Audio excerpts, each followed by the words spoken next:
second advance estimates of agriculture which were released by the Ministry of Agriculture now show a much higher level of agricultural growth than they had shown earlier. They are projecting a 9.9% growth for Kharif crops as against 8.9% earlier. In mining and quarrying, IIP for the period April to December is registering a growth of 0.9% as compared to a negative 0.2% which was available in April to October, which was used by us at the time of the first advance. Similarly, in manufacturing, April to December shows in a growth of 0.5% as against a negative 1% which was available at the time of April to October. These are some of the reasons why the second advance estimate has come in these segments as higher. Correspondingly, if you look, you will find that in certain segments, particularly in financial insurance, real estate, the second advance comes in lower than the first advance. In public administration and defense, also the second advance comes in lower. The reasons here have to do with principally in financial real estate, insurance real estate, principally on account of the advance filing of companies which were made available. The third quarter estimates of companies which fall into this segment showed a lower growth than what was available in the first 2 quarters. In public administration and defense, the reason is actually quite mundane. Government revenue expenditure in the third quarter was squeezed, and that was available in the budget documents. Overall, GVA has come in a little lower than what we had predicted at the time of the first advance. It is now being projected at 6.7%. But the reason why GDP has maintained is the reduction in GVA has been compensated for by improved estimate in net indirect taxes, both on account of an increase in indirect taxes over April to December as against April to November, and in subsidies which come in much lower this year, principally on account of the fact that at the time of the first advance, we were still working with budget estimates of subsidies. As you have seen the budget documents, now the revised estimates of subsidies are available, and they show a much tighter compression than was provided for in the budget estimates. Both of these show a negative, since the subsidies show a negative growth and taxes show a significant positive growth, the GDP growth has been maintained. Inter alia, these numbers are shown in the third quarter estimates as well. The third quarter estimates have come in at 6.6% for the third quarter. One point which I would like to emphasize, and then I'll close my initial statements and take comments from the press. These estimates are based on the revised estimates for 15-16 which were released at the end of January, as against the first advance estimate which was benchmarked to the provisional estimate. Now, those of you who have compared the provisional estimate to the revised estimate would note that unlike the first 2 years of the new series, this time the revised estimate has come in higher than the provisional. So in fact, last year's base has gone up. So the growth numbers which we are showing now on the quarterly estimates as well as at the advance estimates are benchmarked to a higher base, and that may be kept in mind when you're interpreting the results. Last observation is many of you have already drawn some inferences about this estimate based on the data available from IIP, Agricultural Advance Estimate, as well as corporate filings. And these estimates are in line with that. The details of corporate estimates, etc., are given in our press note, and you may wish to make use of it in your write-up. Thank you. Yeah, thank you, Secretary Sir. Yeah, let's start with 299. Yes. So Shubham from Cogensis. So you've been able to maintain the number at 7.1 in the second estimate itself.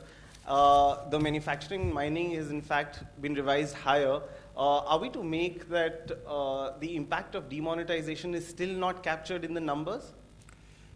You know, I don't know what you mean by not captured, or let me put it this way. So because the manufacturing shows a jump again, and those are the particular sectors which were likely to have an impact of the currency withdrawal, that's why. Well, I I can only tell you what the third quarter figures show. We have the third quarter figures on, at the moment, let us see what have we got. We've got the IIP figure, complete figure for the third quarter. Those numbers have been released to you. They have been used in this estimate. We also have, at this stage, only advanced filings of corporates. Those figures are also available to you. We have used them in the third quarter estimates. Are there more numbers which are likely to come in the future? The answer is yes. More numbers will be coming in the future, and in particular, the full corporate filing data will not be available until the close of the financial year, and we will get to see it at the time of the revised estimate, which is published at next January in 2018. We will also get to see the annual survey of industries data for this period, which will become available only in January 2019. But as of now, the data which is available has been captured in these estimates, and you may interpret them in whichever way you like. Yeah, Sapna. So, Sapna from CNBC TV 18. So, two aspects here. One, of course, 7.1 has been a bit of a surprise for many quarters. You also have more numbers coming around 31st May. So, but overall, the trajectory is looking very positive. Does it really indicate that this is how it's going to continue? Because you're also benchmarked against a higher base for 15-16. That is one. And second, do we understand that demonetization has really not had the kind of impact that a lot of quarters were expecting? So, your thoughts? I told you this last time also. Policies like demonetization are very difficult to assess without a lot of data coming in. But the immediate effect, based on the data which is currently available, certainly bears out the observation which you have made. We will, of course, keep evaluating our numbers as and when more data becomes available, and it will be my job to make the data available to you, and you will draw the appropriate conclusions at that time. I will not draw any conclusions. Sir, this is Gaurang from ET now. I just want to particularly ask you about the third quarter data, where we've seen, the growth being significantly lower than the first two quarters. If you could perhaps tell us about what factors have dragged this particular number down in the third quarter, and where is the impact, particularly if you compare to the previous quarters, of the demonetization most visible? Again, from my reading of the third quarter numbers is that in the third quarter, we find that sectorally, agriculture and mining do better than in the first two quarters. Insofar as manufacturing is concerned, the number is mixed. It is better than the second quarter, but not better than the first quarter. Trade, hotels and restaurants, again, is better than the second quarter, not as good as the first quarter. Each one of them, the underlying data points are described in the database. The only sector where the third quarter is distinctly worse, or only two sectors where the third quarter is distinctly worse. One is the finance real estate category. Now, here there are two reasons. One, as I said, the corporate filings. On a marginal level on finance, the other element is finance is estimated by us, financial services, by growths in credit and deposits. Here we find a mixed picture. While deposit growth was good over the year, the aggregate of deposits and credits, when you compare it to previous years, is comparable but on the little bit on the lower side. That's why the financial services as a whole has come in poorly. Does this imply an effect of demonetization? I am very, very hesitant to draw simple post hoc comparisons, because the real estate sector is seeing a lot of, restructuring.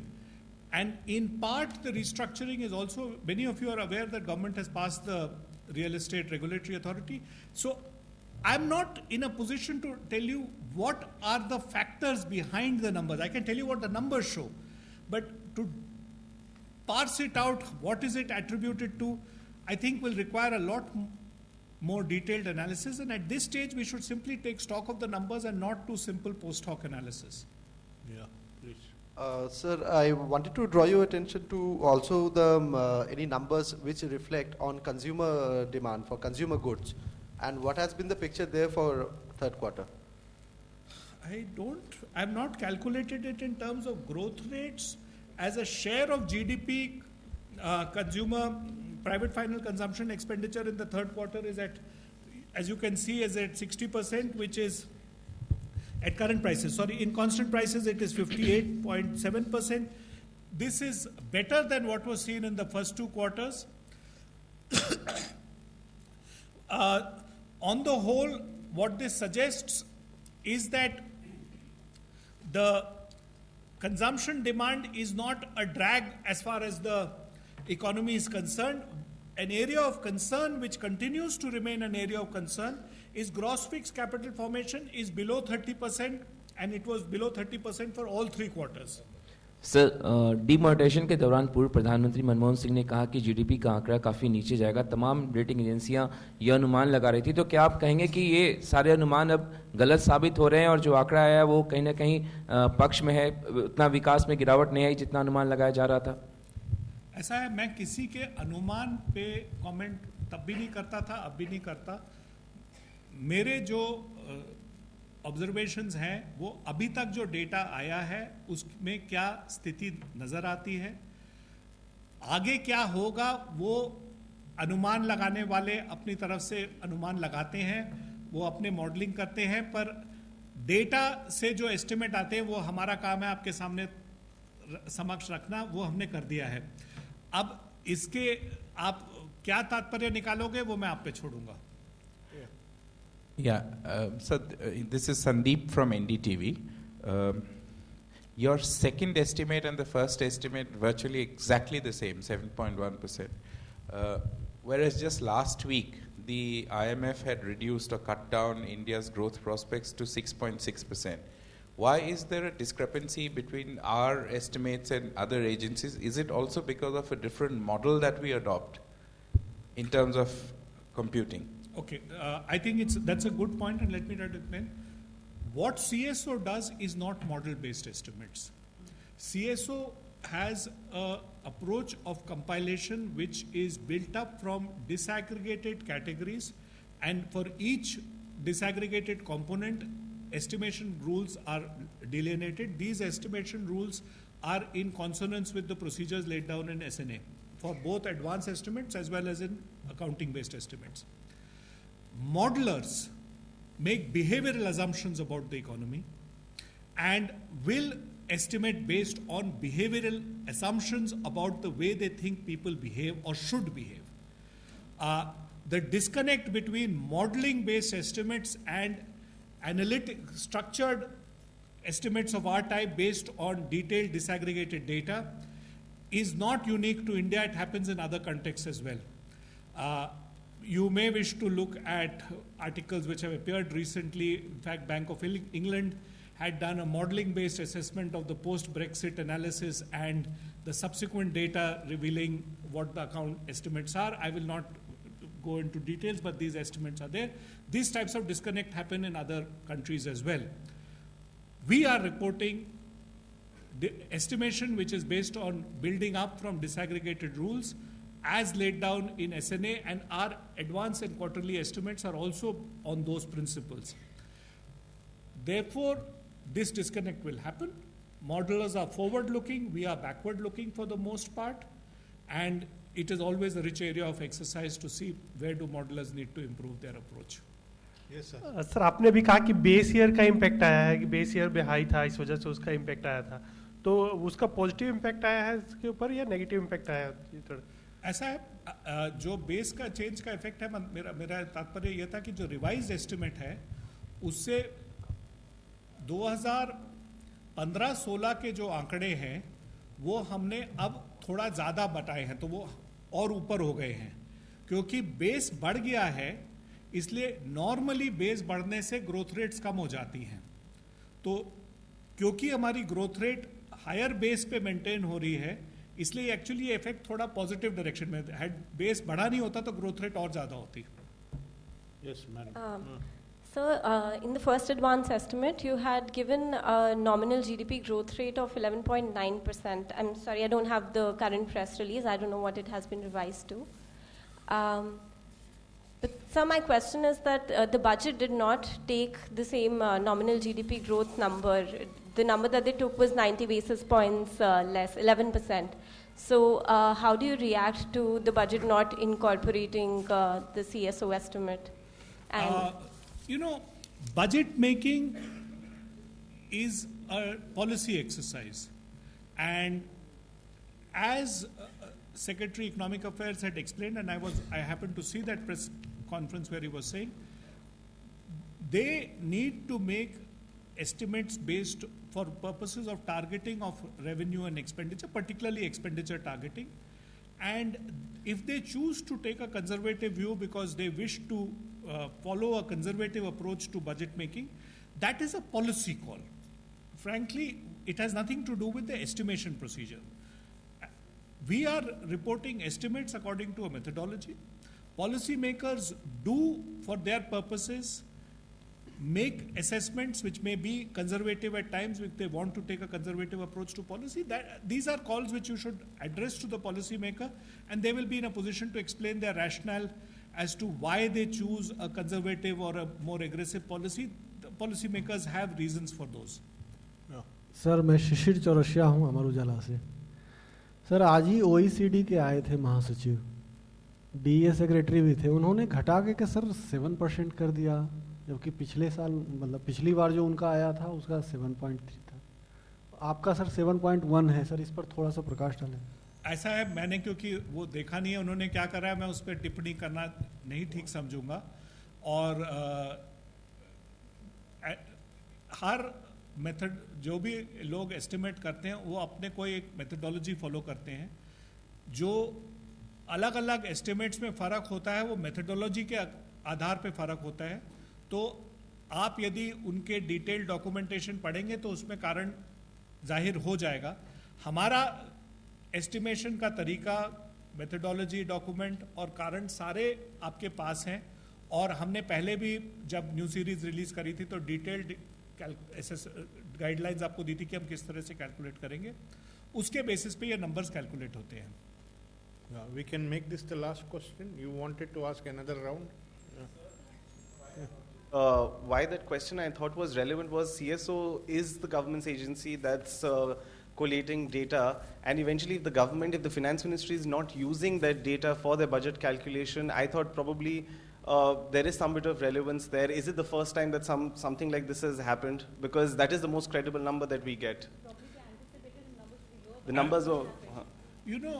I think we are reading too much into this.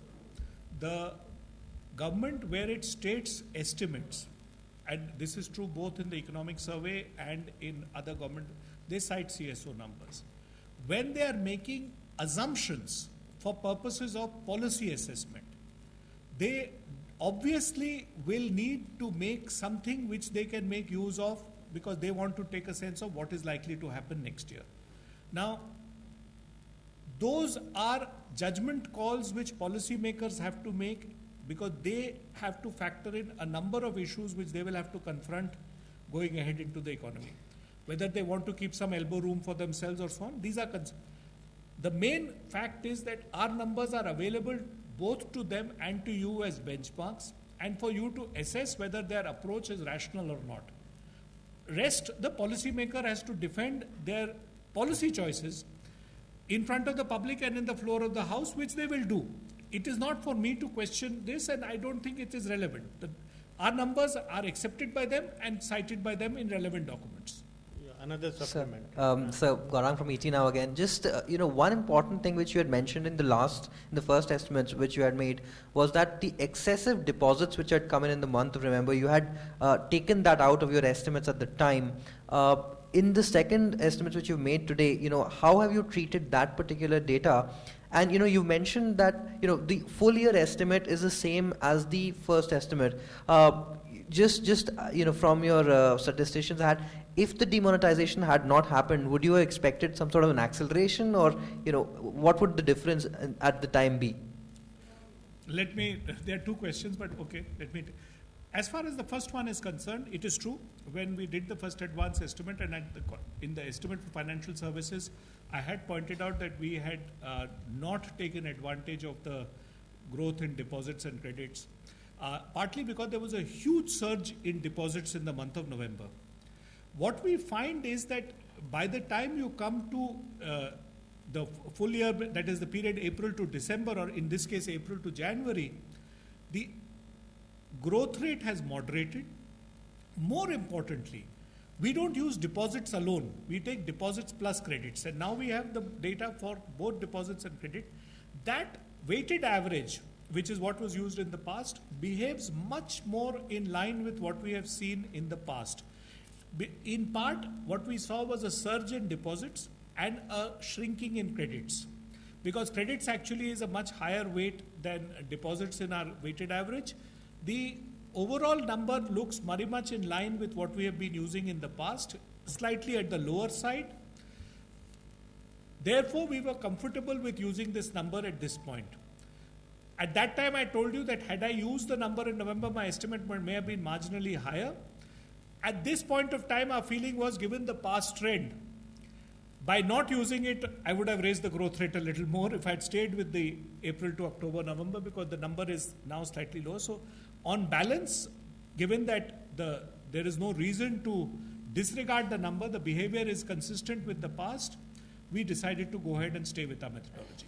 Sir आपका data जो है वो indicate कर रहा है कि demonetisation के बाद कंजप्शन जो है वो बढ़ा है, लेकिन जो कंपनियों ने अपने रिजल्ट्स दिए हैं उसमें उन्होंने सबने कहा है कि अब कंजप्शन जो है कम हुआ है डीमोनेटाइजेशन के बाद, तो ये डिफरेंस क्यों? ऐसा है, मैं ये नहीं कह रहा कंजम्पशन बढ़ा है कम हुआ है.